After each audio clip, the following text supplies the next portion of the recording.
Mm-hmm. Tactic. Yeah. It's like a mind control tactic. Almost. Yeah. Not quite, though. It's more like mind persuasion. Yeah. Is there a difference between persuasion and control? Yeah. Like what? Control lacks control. Control lacks control? Yeah, like you're taking away the control from the other person. Persuasion, they could be persuaded or they cannot be persuaded. Persuaded is their idea, control is yours.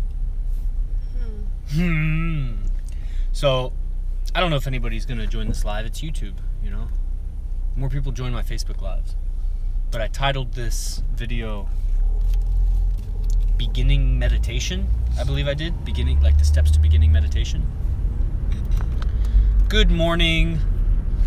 And so that's what I'm going to cover in the live lecture tomorrow night.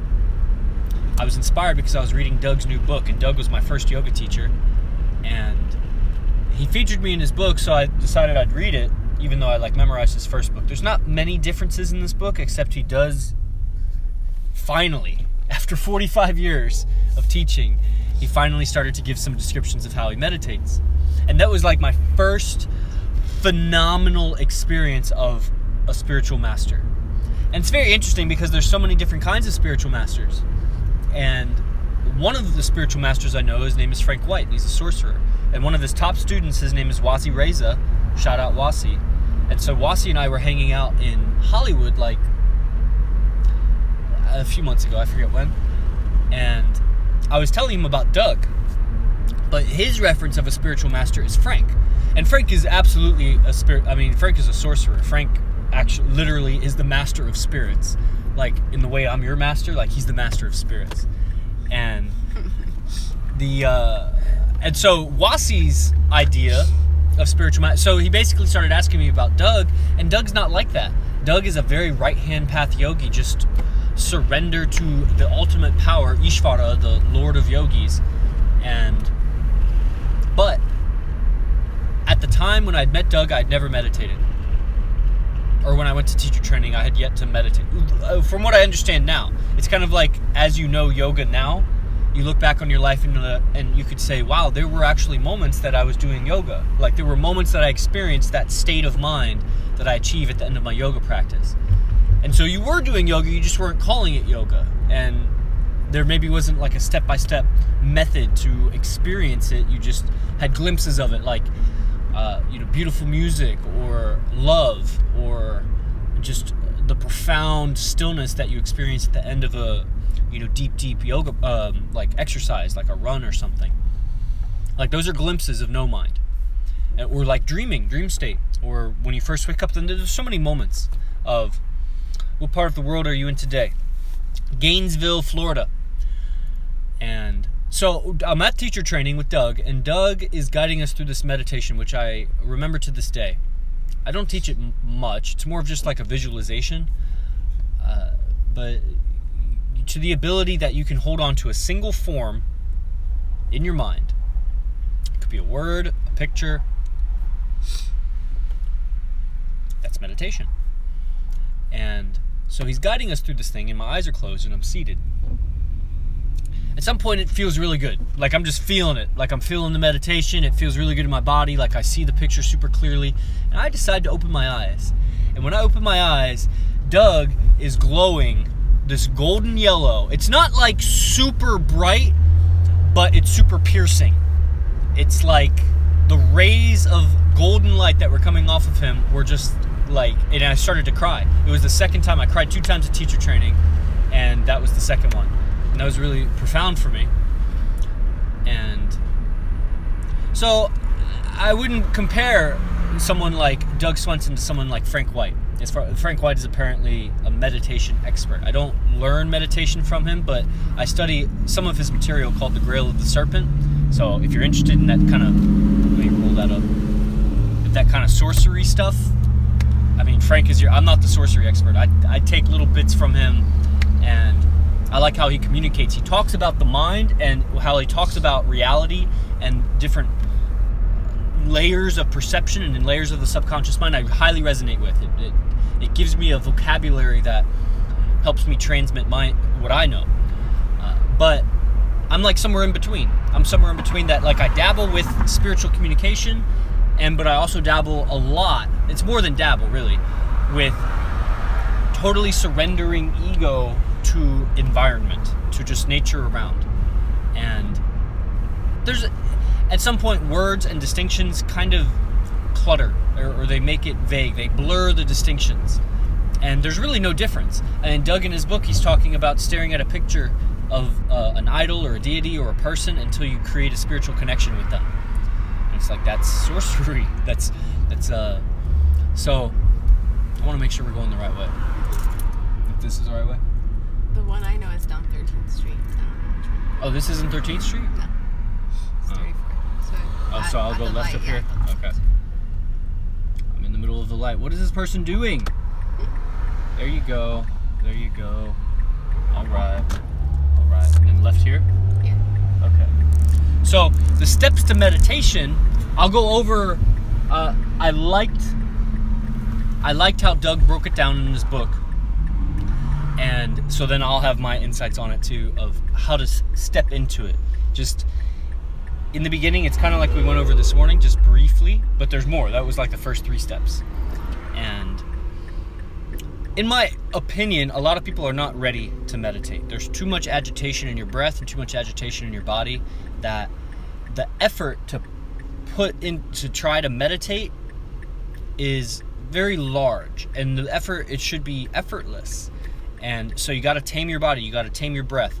But so many people are interested in it, and most people are so, I wouldn't even say lazy, they're just exhausted from the effort that they're putting out in the day. And effort is different than work. Effort is the resistance to the resistance.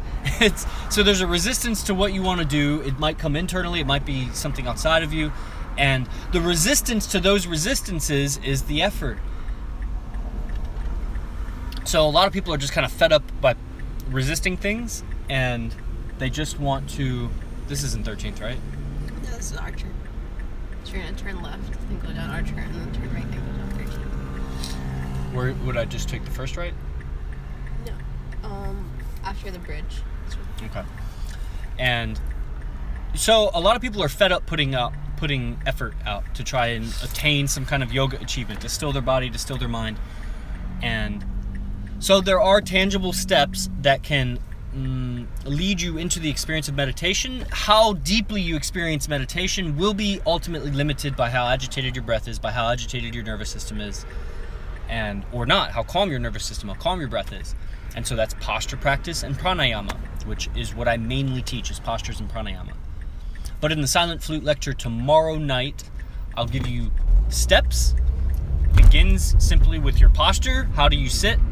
Then it goes onwards into tune into your breath. Just listen to your breath. Don't try to do anything else. Just listen to your breathing. Then it will tune into the clutter, the cloud of thoughts that come up. Then it will tune into, okay, start to whittle down those thoughts. That will reduce the more that you just put your attention on your thinking, the more a lot of the thoughts will just go away.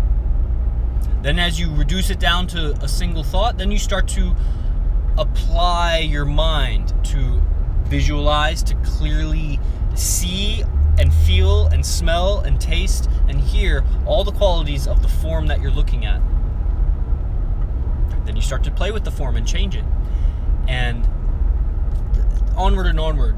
Somewhere in there, I'll include some progressive relaxation. That'll happen somewhere at the point of when you've between your breath and when you start to notice all your thinking.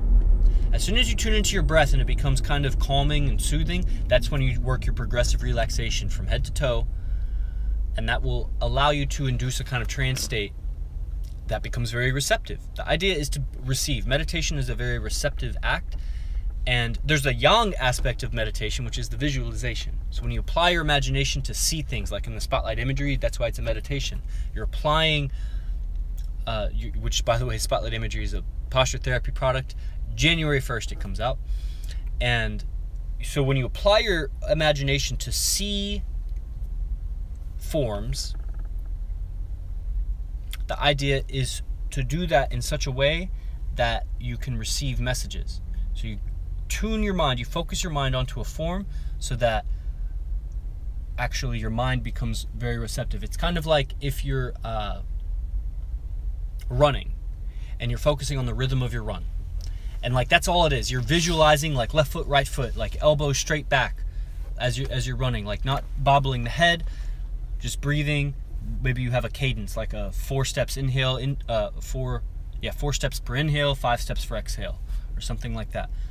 And as you tune into that trance state, you start to process thoughts. Ideas come.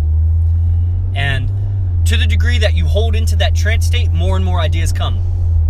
And when you need to start to think about your, when you lose that and you need to start to think about your breath and your pace again, or start to think about where do I need to turn next, that's when the messages stop coming through. And so meditation is giving your mind something else to focus on so that you can then receive. Right? Straight? Okay. So I'll guide you through a bunch of steps for that. I'll give you 2 ideas for meditation in tomorrow night's lecture. Now, the Silent Flute also has 5 daily videos. So on 5 separate days of the week, there's a schedule for it. On 5 separate days of the week, I give you short 5 to 10 minute practices that are different than the video practices I put on YouTube. The video practices on YouTube are not very connected to each other, with the exception of a couple things like the Mula Bandha playlist, like the Sun Salutation playlist, maybe some of the Leg Behind the Head playlist. There's a couple of playlists I make, but those are pretty specialty. Like if you're in the Silent Flute, I'm not encouraging you put your leg behind your head or that you do a Sun Salutation. I like that you do postures, but that Sun Salutation playlist is specifically for the Ashtanga Vinyasa system, which is, you could do any system of asana practice. Just do some postures with conscious breathing, and that will help you clean the impressions that remain in your nervous system. You're mirroring everyone around you all the time since childbirth, and so the circuitry of your nervous system has embedded in it the reflections of all the behaviors of people around you that you were noticing, at least. And as you bend and breathe, you re-stimulate a lot of those patterns, and you can kind of wipe it clear or smooth it out, and that will re-stimulate a lot of memories in itself. But that's what's needed for meditation, because meditation is going to deepen whatever pattern you have. It'll allow you to go deeper and tune into the experience that's already imprinted on your body. It's like the record player. Your nervous system is like the record player, or it's like the record, really, and it has a bunch of bumps, and so that's how you play the song. And when you meditate, what you're doing is you're putting on the headphones and you're tuning out all the other sounds to the song that is you. And so you're tuning into your song. But if you haven't cleaned and wiped clear your song, then there might be a lot of static, there might be some scratches, there might be some aberrations in the disc, or there might be somebody mixed in other songs to the record that, you know, it doesn't jive, it's not the same song. So you want to really clarify those parts of you that are you, fortify those, strengthen your nervous system, because it does heighten your chemical potential. You're sitting still, but your mind is active, and so there's this differential that's created between the mind and the body, and so meditation is very heady. And so you need to do postures and breathing to ground that down. But that's basically what I wanted to say, and I don't know if anybody has any... okay, it's basically Carlos. Good morning. What part of the world are you in today? I'm in Gainesville. I'll be in St. Augustine this weekend. Next weekend, I guess. Teaching 2 pranayama events and 2 posture classes. Workshops, really. Then I'll be in Spring Hill the following weekend. Then Christmas weekend off, and then New Year's Eve weekend in Orlando. And that's the next 4 weeks. I could go on and on. So, okay, I don't see any other comments. Do you have anything to say, Angie? No. But it makes sense, because when I first started doing yoga, I remember at the beginning you were teaching me about the chakra meditation. Mm-hmm. And I was never ready to meditate. And there was a shift at a point in time that I was like, Chris, I think I'm not ready to meditate. I remember that. Yeah, so it makes sense to me.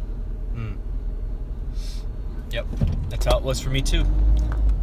So, alright guys, I'll see you. Oh, the link is ninthlimb.com. I'm sure the link is below. I think it's just kind of auto-generated in the comment section. But you go to ninthlimb.com, and that's how you sign up for the Silent Flute. It's only $97 a month, and you get the archive of lectures and short workout routines, which will keep you in the yoga experience even if you only have 5 or 10 minutes at a time. So, first video for this week starts tonight. I do Sunday nightly videos, Monday through Wednesdays morning videos, and Thursdays an afternoon video, plus the Monday evening lecture. So I'll catch you there. Namaste, no-handed driving. Bye-bye. We end this for